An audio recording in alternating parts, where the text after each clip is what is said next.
దేవుని ఎదుట చెయ్యెత్తు ప్రమాణం చేశాడంట. అబ్రాహామును ధనవంతునిగా చేసినని నీవు చెప్పకుండానట్లు. ఎవరో సొదొమ రాజు చెప్పకుండానట్లు ఒక నూలు పోవైనను చెప్పుల వారైనను నాకు అక్కర్లా. హల్లెలూయా, ప్రైజ్ ది లార్డ్. అది విశ్వాసం. చూడండి, విశ్వాసులకి తండ్రి ఎందుకయ్యాడంటే ఒక కారణం ఏంటి? ధనానికి ఆశపడలా. ఇప్పుడు ఉదాహరణకి ఎవరన్నా మగపిల్లలు పెళ్లి చేస్తున్నారనుకోండి, మీరు చేస్తారా? మగపిల్లలు పెళ్లి చేయరా? ఆడపిల్లలకైనా మగపిల్లలు పెళ్లి చేస్తారా? ఏమండి చేస్తారుగా. చేసేటప్పుడు ఏం చేస్తారు మీరు?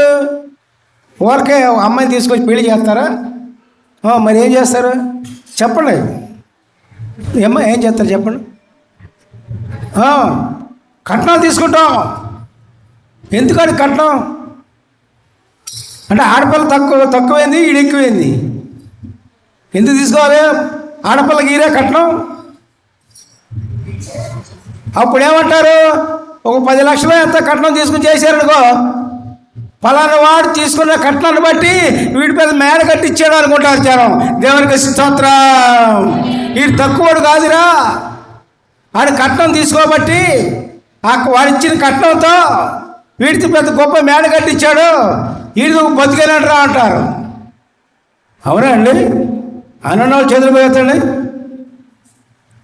అందుకని మా అబ్బాయికి కట్నం తీసుకోవాలా. హల్లెలూయా, ప్రైజ్ ది లార్డ్. బారుకు బారే. అది పిల్లారా, మీరు కట్నాలు తీసుకోబాకండి. తీసుకుంటారా? మోపిల్లు ఉన్న వాళ్ళు కట్నం తీసుకోబాకండి. తీసుకుంటారా చెప్పండి ఒకసారి. తీసుకుంటాం అన్న వాళ్ళు చేతులు పైకి ఎత్తండి. మీరెంత తీసుకోరు? డబ్బులండి.